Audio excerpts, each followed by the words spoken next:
أعوذ بالله من الشيطان الرجيم بسم الله الرحمن الرحيم رب اشرح لي صدري ويسر لي أمري واحلل عقدة من لساني يفقهوا قولي। আপুরা, আমি আবার আপনাদেরকে একটু স্মরণ করিয়ে দিচ্ছি যে আমরা আসলে কি করতেছি। আমরা হচ্ছে সূরা বাকারার থেকে 40 থেকে 122 নাম্বার আয়াত, যেখানে বনি ইসরায়েলদেরকে অ্যাড্রেস করে কথা বলা হচ্ছে বা বনি ইসরায়েল রিলেটেড কথাবার্তা বলা হচ্ছে, সেইগুলো আমরা কভার করার চেষ্টা করব ইনশাআল্লাহ। এবং আমরা বলছি যে এটা আমরা 4টা অ্যাঙ্গেল থেকে পড়ার চেষ্টা করব। তো প্রত্যেকটা আয়াত আলাদা আলাদা না করে আমরা মানে সেকশন ওয়াইজ যাব, এবং সেকশন ওয়াইজ গিয়ে আমরা একই সেকশন আমরা বিভিন্ন পার্সপেক্টিভ থেকে দেখার চেষ্টা করব। সো ফার্স্টে আমরা দেখতেছি হচ্ছে যে রাসূল যে মানে রাসূল সাল্লাল্লাহু আলাইহি ওয়াসাল্লামের সময় মদিনার যে ইহুদিরা, তাদেরকে আল্লাহ সুবহানাহু ওয়া তাআলা ডিরেক্টলি অ্যাড্রেস করে কথা বলতেছেন। এবং এখানে আমরা আবার একটু আপনাদেরকে একটু রিমাইন্ডার দিচ্ছি, সেই অ্যাঙ্গেল থেকে আমরা ফার্স্টে দেখবো যে আল্লাহ সুবহানাহু ওয়া তাআলা মদিনার ইহুদিদেরকে অ্যাড্রেস করে এই কথাগুলা বলতেছেন। এই অ্যাঙ্গেল থেকে আমরা আয়াতগুলা পড়বো, আমরা একটু নিজেদেরকে ইমাজিন করার চেষ্টা করব। সো তখন তখন আমরা এটা আসলে বুঝতে পারবো যদি আবারও আমরা চিন্তা করি যে তখনকার মদিনার ইহুদিদের অবস্থাটা কি ছিল। ওদের অবস্থাটা ছিল কাইন্ড অফ তখনকার এখনকার হচ্ছে পশ্চিমাদের মতন, ঠিক আছে। আমি নিজে এই দেশে আছি গত 10-11 বছর ধরে, এবং আমি আমার কাছে মনে হয় কি যে আমাদের সবার পশ্চিমা কান্ট্রিগুলোর প্রতি একটা মোহ কাজ করে, ঠিক আছে। আমি দেখি যে মানুষের স্পেশালি যারা ডিবি ভিসা নিয়ে এখানে আসে, ইনফ্যাক্ট যারা আমাদের মতন পড়তে আসে তারাও, ঠিক আছে, তাদের হচ্ছে যে আমেরিকা একটা স্বপ্নের দেশ, ঠিক আছে। বা ধরেন এখন পশ্চিমারা তারা হচ্ছে কি যে গণতন্ত্র, ধারক বাহক, নারী অধিকার, মানবাধিকার, হ্যাঁ, এরা আফগানিস্তানে বোম ফেলতেছে, এরা ইরাকে বোম ফেলতেছে, তারা ইরানে এখন আবার মিলিটারি অ্যাটাক করার চিন্তা করতেছে গণতন্ত্র উদ্ধারের জন্য, তারা অমুক জায়গায় মালালাকে করতেছে, নোবেল প্রাইজ দিতেছে, হ্যাঁ, একেবারে তারা হচ্ছে সমস্ত ভালো ভালো কথার তারা ধারক এবং বাহক। এখন মনে করেন যে বেলুন চুপসায় ফুটে যায় না, ঠিক আছে, সেরকম পশ্চিমাদের যে বড় বড় বুলিগুলা, এটা কাইন্ড অফ ফুটে গেছে হচ্ছে এপস্টিন ফাইল প্রকাশের পরে। আমি জানি আপনার এপস্টিন ফাইলের কথা জানেন কিনা, যে জেফ্রি এপস্টিন, সে হচ্ছে একজন ইসরায়েলীয়, এবং সে হচ্ছে বেসিক্যালি সে হচ্ছে ছিল তার নিজস্ব একটা আইল্যান্ড ছিল, এবং সে যেটা করতো যে একদম মাইনর যারা চাইল্ডদেরকে তাদেরকে দিয়ে সে হচ্ছে যে প্রস্টিটিউশনের কাজে ব্যয় করতো, তারপর হচ্ছে তাদেরকে দিয়ে পর্নোগ্রাফিক ম্যাটেরিয়াল বানাইতো, সেক্স ট্রাফিকিং, মানব পাচার যেগুলা বলে সেগুলা করতো। তো এবং তার হচ্ছে ক্লায়েন্ট ছিল যারা, তারা হচ্ছে পৃথিবীর এরকম কুতুব কুতুব লোক। তো জেফ্রি এপস্টিন কিন্তু মারা গেছে সে 2019-এই, এবং মারা গেছে জেলে কনভিক্টেড থাকা অবস্থায়। এবং সে হচ্ছে এবং তাকে বেসিক্যালি সে খুব রহস্যজনক ভাবে মারা গেছে। ধারণা করা হয় যে তাকে মেরে ফেলা হয়েছে। তো মেরে ফেলা হয়েছে তখন একদম সিসিটিভি ক্যামেরা বিকল করে দিয়ে। তো মেরে ফেলা হয়েছে কেন, যে থাকে না যে কিছু কিছু মানুষকে বাঁচিয়ে রাখা হচ্ছে খুবই বাঁচিয়ে রাখা খুব রিস্কি, কারণ সে হচ্ছে যে আপনার কুকর্মের সাক্ষী। তো এখন এই ট্রাম্প অ্যাডমিনিস্ট্রেশনের এইখানে এপস্টিন ফাইল প্রকাশ করা, এপস্টিন ফাইল হচ্ছে যে সেখানে তার সমস্ত কুকর্মের সাক্ষী, এগুলাকে তার ক্লায়েন্ট ছিল, ও কার কার কাছ থেকে কাকে কাকে সেবা দিত, কার কার কাছ থেকে টাকা নিত, কার কার সাথে ওর ইমেইলে যোগাযোগ ছিল, এগুলো সবকিছু প্রকাশ করার ব্যাপারে কংগ্রেস একদম প্রেসার দিচ্ছিল আর কি, আমেরিকার যে সংসদ। তো শেষ পর্যন্ত কিন্তু ট্রাম্প এটা কেন চাচ্ছিল না, because Trump was one of his main clients, ঠিক আছে। এবং ট্রাম্পের নিজের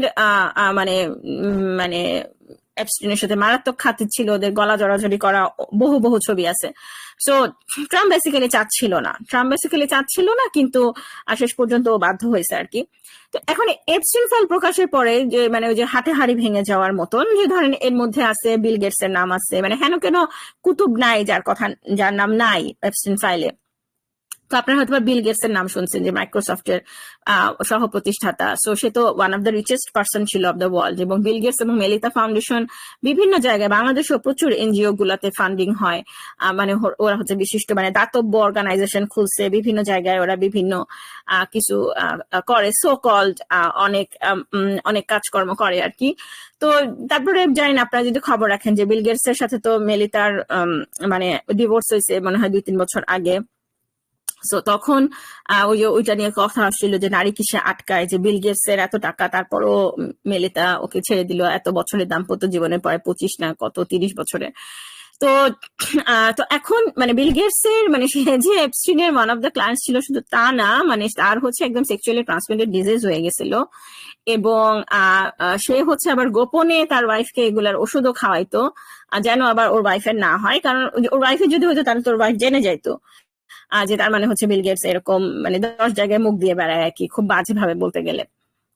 তো সো দ্য পয়েন্ট হচ্ছে যে এখন এপস্টিন ফাইল প্রকাশের পরে মানে হচ্ছে যে মানে আপনি দেখবেন যে মানুষজন আল্লাহ ওরা এত বড় বড় কথা বলে, আর ওরা মানে ওদের ওদের যারা কুতুব তাদের লাইফ স্টাইলটাই হচ্ছে এরকম, মানে মানুষজন আকাশ থেকে পড়তেছে। অথচ প্র্যাকটিক্যালি তো এটাই হওয়ার কথা, আসলে এটাই হওয়ার কথা। মানে যেই লাইফে আল্লাহর কোনো ভয় নাই সেই লাইফটা আসলে কি হবে, মানে এটা তো আসলে খুব অবভিয়াস হওয়ার কথা। কিন্তু তারপরও আমরা মনে হয় যে আফিম খেয়ে থাকি আর কি, হোয়াট এভার। তো এখন পয়েন্টে হচ্ছে যে এই যে এর কথা যে বলা হচ্ছে এপস্টিনের কথা, মানে এখন এপস্টিন ফাইল প্রকাশের পর যেমন পশ্চিমাদের থোতা মুখ ভোতা হয়ে যাওয়ার মতন একটা অবস্থা, ইহুদিদের ব্যাপারটাও কাইন্ড অফ সেটা ছিল। ঠিক আছে, ধরেন কেউ একজন সূরা ইউসুফের কথা বলে অনেক বেশি ধরেন সে মানে অনেক সংযমের কথা বলে, মানুষকে রোজা রাখার কথা বলে, তারপরে দেখা গেল যে সেই লোক নিজেই 10টা পরকীয়ায় লিপ্ত অথবা সে নিজে পর্নোগ্রাফিতে লিপ্ত, তখন ব্যাপারটা যেরকম হবে তখন ইহুদিদের ব্যাপারটা ছিল এরকম। এবং এখানে ইন্টারেস্টিং যেটা সেটা হচ্ছে যে ইহুদিরা সবসময় ওদের ইতিহাসের ফ্লাওয়ারি অংশগুলো উপস্থাপন করত। হ্যাঁ, আমাদের একটার পর একটা প্রফেট আসছে, হ্যাঁ আমরা অমুক যুদ্ধে জিতছি, হ্যাঁ আমাদের জন্য ফেরাউনকে আল্লাহ আমাদের সামনে ধ্বংস করে দিয়েছেন, আমাদের জন্য সাগর ফাঁক হয়ে গেছিল, আমাদের জন্য এই মিরাকল হয়েছিল, আমাদের জন্য সেই মিরাকল হয়েছিল। কিন্তু ওরা যে প্রফেটদের সাথে কি করছে, ওরা মুসা আলাহিসাল্লামের সাথে আসলে কেমন করছে, এই জিনিসগুলো তারা হচ্ছে গোপন রাখতো, যেটাকে আমি বললাম যে selective representation of of their history. হ্যাঁ, যখন আমি এটা আমাদের জন্য এই আয়াতগুলা কিভাবে অ্যাপ্লিকেবল সেই পার্সপেক্টিভ থেকে যখন আবার আলোচনা করব, তখন আমি বলবো ইনশাআল্লাহ যে আমরা মুসলিমরা কিভাবে হুবহু সেই কাজ করি। কিন্তু একটা ফ্লাওয়ারি ইসলামিক হিস্ট্রির একটা ফ্লাওয়ারি ইমেজ আমরা উপস্থাপন করি, যেটা এক ধরনের অন্যায়। কিন্তু সেই কাজটা তৎকালীন ইহুদিরা করত। এবং ইভেন এখনকার ইহুদিদের যে বই সেখানেও কিন্তু ওদের এই সমস্ত কুকর্মের কথা আছে।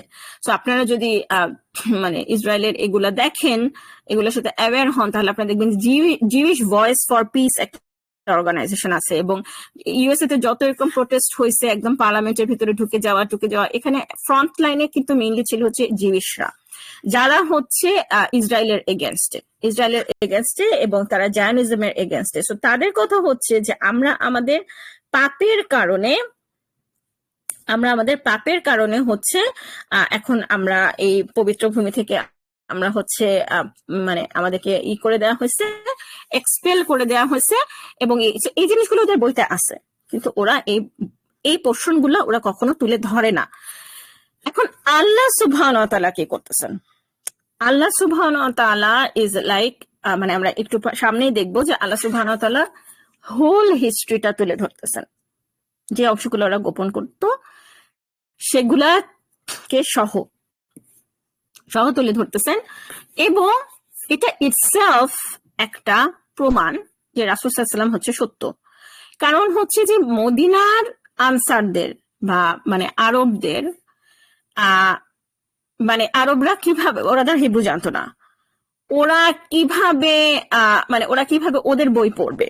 সো ওদের এগুলো জানার একমাত্র উপায় হচ্ছে ইহুদিরা নিজেরা যেটুকু বলতো শুধু সেইটুকুই, ওদের কিন্তু মানে জানার আর কোনো উপায় নাই।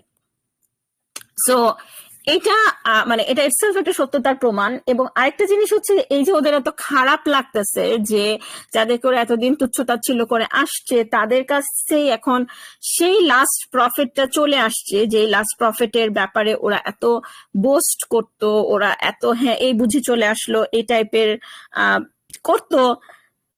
তার মানে তাদেরকে যখন তাদের মধ্যে থেকে যখন আসতেছে এখন তাদের সুপারিয়রিটি যখন মেনে নিতে হবে, সেই জিনিসটা অনেক ডিফিকাল্ট। আল্লাহ সুবহানাহু ওয়া তাআলা এটা অ্যাকনলেজ করতেছেন, আল্লাহ সুবহানাহু ওয়া তাআলা এটা অ্যাকনলেজ করতেছেন, বলতেছেন যে এটা কঠিন, এটা কঠিন, কিন্তু মানে ধৈর্যের সাথে কিন্তু এটা সম্ভব যদি হচ্ছে মানে ধৈর্যের সাথে সাহায্য প্রার্থনা করা হয়। ঠিক আছে, এই যে জিনিসটা যে তোমরা কি সৎকর্মে নির্দেশ দাও কিন্তু নিজেরা ভুলে যাও, অথচ তোমরা কিতাব পাঠ করো। এই যে যেটা আমি বললাম যে মানে ধরেন পশ্চিমারা গণতন্ত্রের বা মানবাধিকারের বলি বলে বেড়াচ্ছে কিন্তু নিজেরা ভুলে যাচ্ছে, রাইট? ইহুদিরা সবাইকে তারা করে যাইতেছিল, সৎকর্মের নির্দেশ দিয়ে যাচ্ছিল, এটা করতেছিল সেটা করতেছিল, অথচ নিজেরা ভুলে যাচ্ছিল, নিজেরা ভুলে যাচ্ছিল সেই সেম কাজটা করতে। তো এখন আল্লাহ সুবহানাহু ওয়া তাআলা তাদেরকে বলতেছেন যে তোমরা হচ্ছে মানে তোমরা মানে তাদের সম্মুখীন হতে হবে স্বীয় পরবর্তী মানে আল্লাহর দিকেই ফিরে যেতে হবে। ঠিক আছে, এই জিনিসটা মনে করে দিচ্ছেন। এবং একটা জিনিস আপনারা খেয়াল করেন যে আল্লাহ সুবহানাহু ওয়া তাআলা আবার সেই মানে ওভারঅল প্যারাগ্রাফটা যদি আমরা দেখি যে আল্লাহ সুবহানাহু ওয়া তাআলা ওদেরকে রিবুক করতেছেন, ওদেরকে কি হবে শব্দটা মানে ওদেরকে হচ্ছে মানে বকা দিতেছেন, স্কল্ড করতেছেন, আবার একই সাথে এই সিচুয়েশন থেকে বের হয়ে আসার উপায় বলতেছেন। এই যে ধরেন বলতেছে তোমরা এটার প্রাথমিক অস্বীকারী হয়েও না, আমার আয়াতের স্বল্প মূল্য দিও না। আমি আমার মেয়েকে ভেবে বলছি যে মা এটা করলো না, আমি চিৎকার করে তাকে বলতেছি, সত্যের সাথে মিথ্যাকে মিশায়ও না। ঠিক আছে, আবার এখান মানে কি করলে সে এই মানে ধরেন আমি কথার কথা আমি আমার মেয়েকে বকা দিয়ে যাচ্ছি এটা কইরো না করে না, কিন্তু আমি তাকে সলিউশন বলতেছি না যে কি করলে ও এই জিনিসটা থেকে বের হয়ে আসতে পারবে। সেটা কিন্তু ফেয়ার না, অ্যাজ আ প্যারেন্ট এটা কিন্তু ফেয়ার না। মানে আমার ওকে হেল্প করা উচিত to come out of something.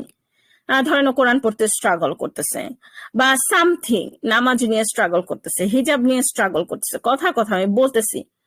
So তখন সে হচ্ছে আমি লেট মি হেল্প হার যে কোন জায়গাটাতে প্রবলেম হচ্ছে মা, কেন তোমার বাইরে হিজাব পড়তে ইচ্ছা করতেছে না, are you feeling left out? আচ্ছা ঠিক আছে, let's try to help her. এটা হচ্ছে একটা অ্যাপ্রোপ্রিয়েট প্যারেন্টিং বা এরকমই হওয়া উচিত।